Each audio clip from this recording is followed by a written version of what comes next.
Kuzangpo and a very warm welcome to Bhutan This Week, our weekly news magazine program. I'm Sharab Sangmo. Our top stories this week. His Majesty the King granted an audience to 175 Class 12 graduates of 2013 who received scholarships abroad. His Holiness the Jekhampo presided over a 3-day Punakha Domche. The Government of India has approved 17.65 billion rupees for the cost escalation of Puna Changchuan hydropower project. His Majesty the King granted an audience to 175 Class 12 graduates of 2013 who received scholarships abroad. His Majesty the King was accompanied by Her Majesty the Geltsun. These students will be pursuing professional courses in India, Sri Lanka, Thailand, Bangladesh, Australia and United States of America. His Holiness the Jekhampo presided over a 3-day Punakha Dromche. The Dromche was followed by 3-day Punakha Sechu. Puna Dromche is an annual festival introduced by Shabdrung Ngawang Namgyal to commemorate the victory over Tibetans. Dromche festival generally includes different mask dances, and the festival is dedicated to Ishe Gyumpa and Palden Lhamo, the two main protecting deities of Bhutan. The 3-day Punakha Dromche ended with Seda. On the first day of the Dromche, Shenje and Mangcham were performed among others. Thousands of devotees came to witness Dromche in the courtyard of Puna Dewa Chembezong.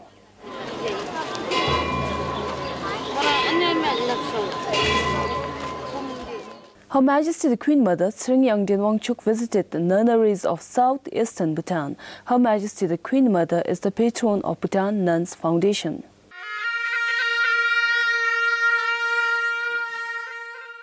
Her Majesty the Queen Mother Sring Yangden Wangchuk visited the Dalmalhaga Nunnery in Sothang under Lauri Geog in Samrujonkar. Bhutan Nuns Foundation provided the nunnery with 250,000 neldom for construction of safe drinking water supply for Dalmalhagang Nunnery. Her Majesty handed over the money. Her Majesty the Queen Mother also visited Ugin Dakaling Nunnery in Jomosanka. Her Majesty the Queen Mother then graced a sensitization workshop for the nuns. The nuns were sensitized on issues like gender, health, hygiene and nutrition. The nuns from these two nunneries said Her Majesty the Queen Mother's visit was an inspiration for them. The workshop was organized by Bhutan Nuns Foundation. The foundation works towards providing education and improving the living condition in the nunneries.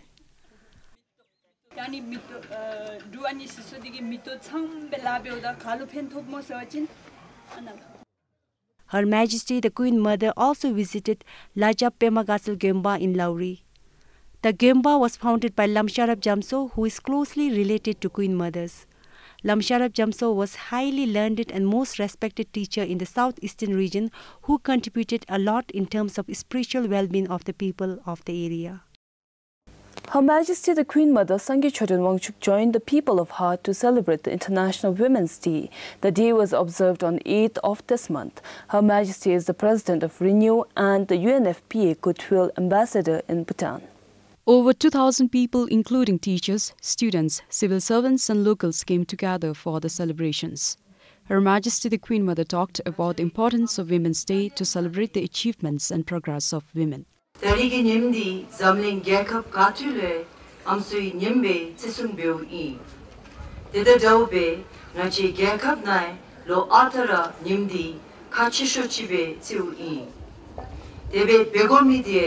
Gekap mashu china podo mogi bana neri bombe yeple pomo danyam zotaplu I nachera pelin dubi gekap dina dubi mise khaje the sunam ne ten nachere gi gekap gi timda gongfel gi siju sunam podo mogi bana keba mep soni swe tsukti yep garagi shisa da tonsa I Iru Tatoya Nacharegi Amsui Kanel Nale Omshudi Zasang Nangi Dunzob di Ime Kanel di Ikada Tomka Jutop Yumida Mimi Amsu Chirtanglu Chora Tepe Jungdi Yu Nachi Gekap Nai Ata da Majobe Gongfel Tangubachin Poda Moi Onse Ewada Amsui Kanel Su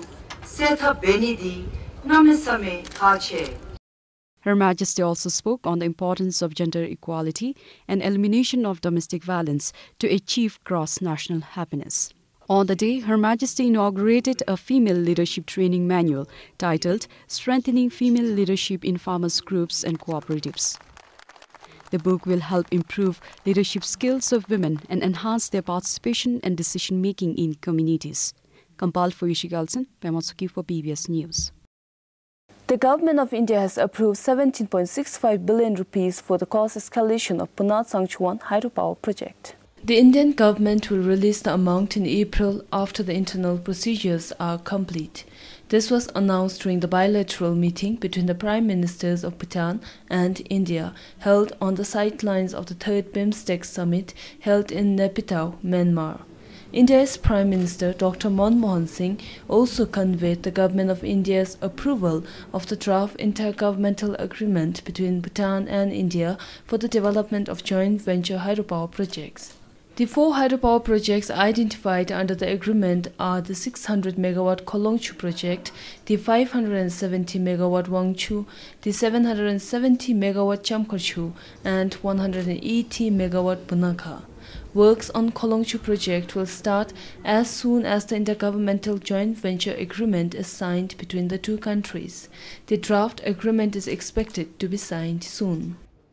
The Additional Secretary of the Ministry of External Affairs of India, Binay Kumar, assured the Government of India will continue to support the construction of the hydropower projects despite the cost escalations. The Additional Secretary said this while visiting the Mangdechu hydroelectric project in Trongsa on Tuesday. The Additional Secretary said the Government of India assured full support for the construction of 3 hydropower projects in the country despite the cost escalations. He said the Government of India will support the projects as long as the projects are completed on time. Mangdechu is concerned, the geological surprise is not really that serious, not that grave. We will still be able to manage our work. So we are determined for these 3 projects, so whatever be the requirements, we will meet it. So I would definitely like that there is no undue escalation. But if it is required, if there is an increase in cost, if there is a price level change, it has to be done. We have to do it. And we will meet the cost. Absolutely. Government of India is determined to see that it is done. The initial cost of Mangdechu hydroelectric project in 2008 was 28,960 million Yultrum. The cost now has escalated to 41,000 million Yultrum, which is an increase of about 40%. MHPA officials said the cost escalation is mainly due to increase in the cost of the construction materials. Meanwhile, when asked about financing other projects in future, this is what he had to say. You know, there will be some more projects in the pipeline. So as time progresses, we will keep on taking up in a suitable format, in whichever format that we can find, conducive both for the Government of India as well as Royal Government of Bhutan. So we want to, take up jointly whatever that we can do in the best interests of both the countries.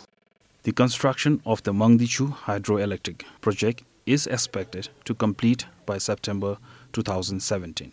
Compiled for Suchuman Thapa, Kinzang Ishi, PBS News. A new batch of 193 police from Jimiling Training Center in Gelifu is joining the country's police force. The passing out parade for them was held at the center on Monday. Prime Minister Sringtopge graced the event. Prime Minister Sringtopge was escorted to the ground in a traditional chief drill ceremony.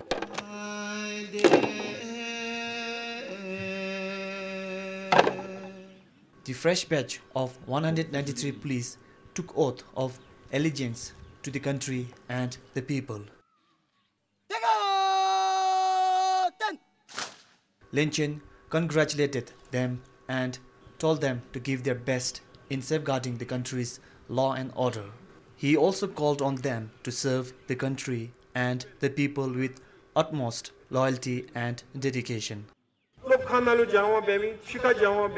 Dia namya jema sao se shuni dida daube da tu tarale cha shugobdi sawasumi te sawasum itlale khat sheshudi ngacharegi 진노 담마 묘앙아들 뭐체 초인세 아니디 제셈 칼레 남이야 제마서 되시니. After about a year of intensive training, they said they are now ready to take on their job.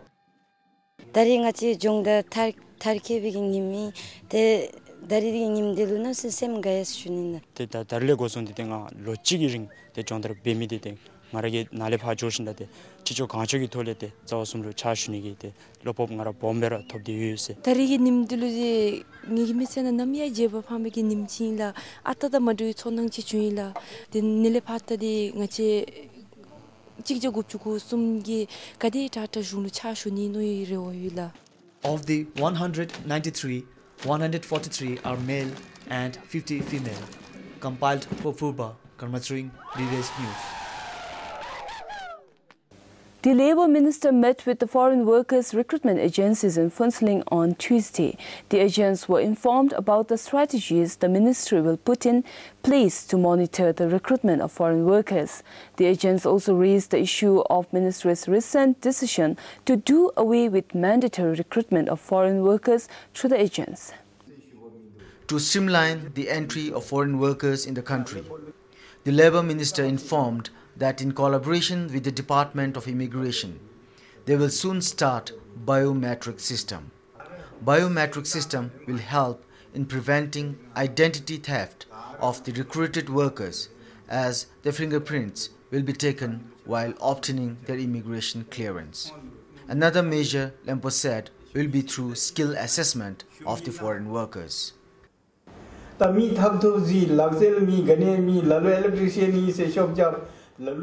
Even if they are not skilled, some foreign workers enter the country saying they are carpenter, masons or electricians.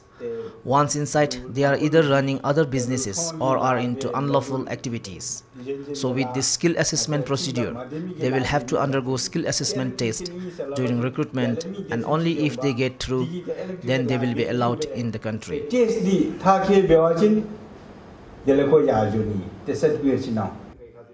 The agents also requested the minister to relook at the ministry's decision to do away with mandatory recruitment of foreign workers through the agents since last month.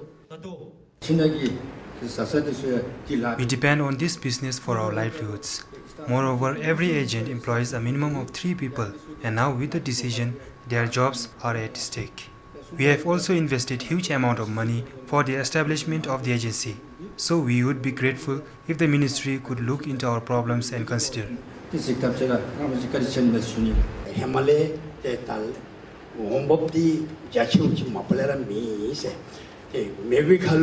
We already were not earning much in this business, and now, to add to it, the ministry came up with this optional recruitment decision. We are in dilemma now, and it is not just us, but also all other working in such offices. So when we don't have any income, we will not be able to pay our staffs. To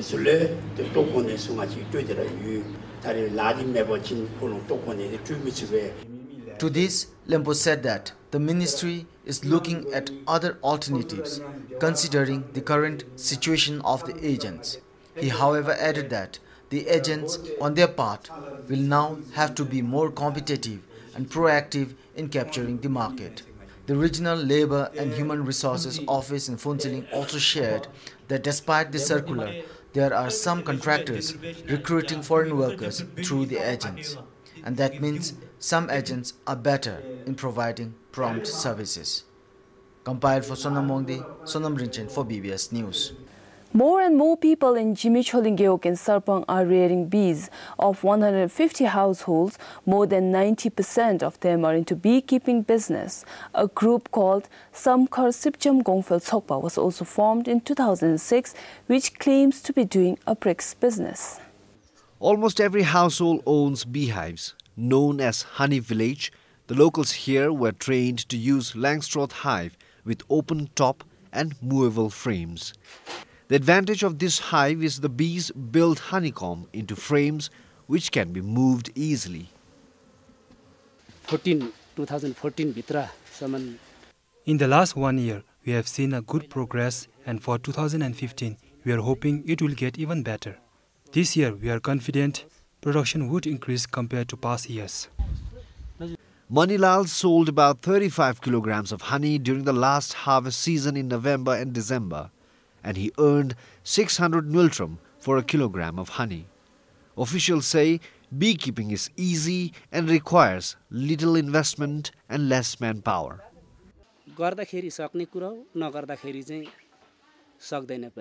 It depends on our hard work. In the past 7 years, I've seen more and more people starting beekeeping business.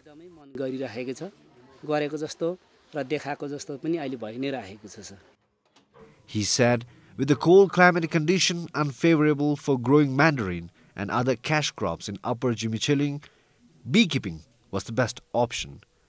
The beekeepers group harvests twice a year, in June, July and November and December. Each member extracts about 10 kilograms to 45 kilograms of honey every season that is taken to Bhutan and Gelifu. Kampal for Pema Samdrup, Tanden Finso, BBS News. The construction works to upgrade Sarpong Lower Secondary School to a middle secondary school has come to halt since last week after it missed the December 2013 deadline. That was the third extension of the deadline. Sources say there was no work progress despite that. Sources also said shortage of labor was the main problem among many others. The construction area is deserted. No progress will be seen any sooner. The Ministry of Education is now looking for other alternatives to complete the construction.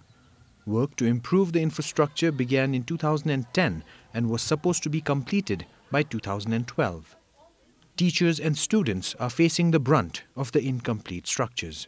The school has been using the old living quarters of the Royal Bhutan Army. More than 50 students are crammed into some of the classrooms, and the classes are in dire need of maintenance. We have acute shortage of classes, and the classes are too small, and having a large number of students, it is very, very congested. The teaching learning process does not go very well.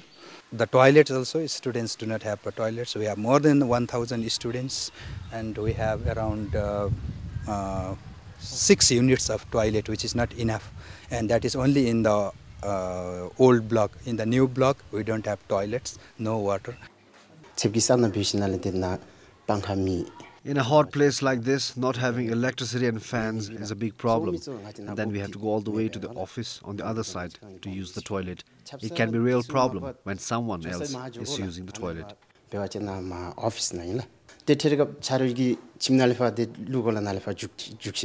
Not only for football, but we don't have a good ground. So whatever we do, we have to adjust in this small assembly ground. Now I've been here for 3 years and we could not conduct a single sports day for students. So whenever we have meets like that, inter-school meets and regional meets, we have a very we have a big problem of selecting students and giving them training. By this year, the school would have been a fully fledged middle secondary school, but it looks like it is going to take some time. Until then, the teachers and students have to continue with the problems. Compiled for Purba in Gelifu, Tenzin Rabke, PBS News. Nahi Primary School, established some 3 decades ago in Nahi Geok in Wangdifojang, will be shifted to Isokom. The present location is said to be risky for the teachers and students with falling boulders and Solun stream near the school. Nahi Primary School is the only school in the Geok. It is a boarding school where food is provided by World Food Programme.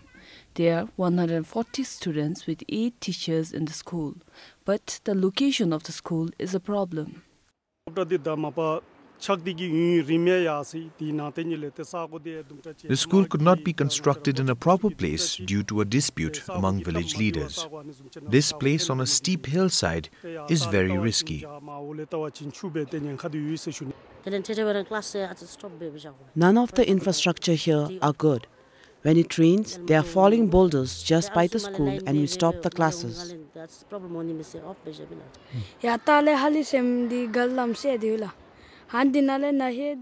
Our school is located in a very risky area. A farm road is being constructed just above our school. Last year, falling boulders injured one girl student. And I am always scared that it might happen again. And then there's a stream below the school which swells during rainy season, and there are chances that students might get washed away.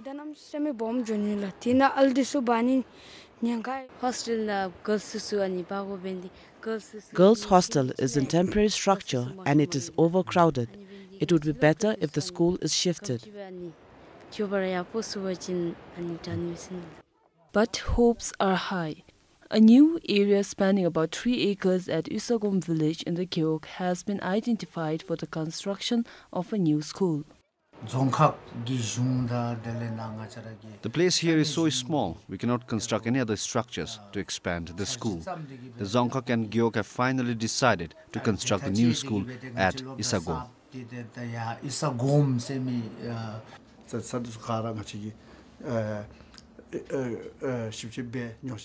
Gyeok office informed the Dzongkhag, so Dzongda, an education officer, came to inspect the new site at Isagom and authorized to build the school.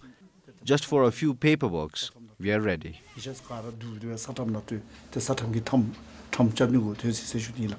But the date to begin the construction is not yet finalized. Kampal for Kinzangtile, Sherop Sangmo for BBS News. To help them become economically independent, some 60 farmers from 8 Gyeoks in Shamgang are attending 3 months village skill development training program. The training, which began last month, is being conducted by the Labour Ministry.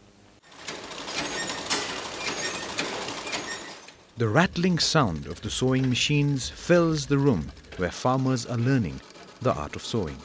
Most of them are young women. The program focuses more on women and children. 1.5 months into the program, and they are already hoping to improve their livelihood. With the development activities in Shamgang, I think my tailoring skills would help everyone. I'm planning to start a business in Pankar. I think everyone in Pangtang go to Gelifo for a haircut, but now I'm confident to provide all the services and earn as well. I am into embroidery because nobody in my village has the skill. If possible, I will try to learn other skills also. The program trains farmers in tailoring, hairdressing, embroidery and others. The program is to enhance the capacity of women, children and self-help groups to sustain economically and to engage them productively during off-farming seasons. It is also to create employment opportunities for school dropouts and to explore micro-business opportunities for women and girls. Shamgang was chosen based on the incidence of poverty. Compiled for Pema Samrup in Shamgang, Tenzin Rabke, BBS News.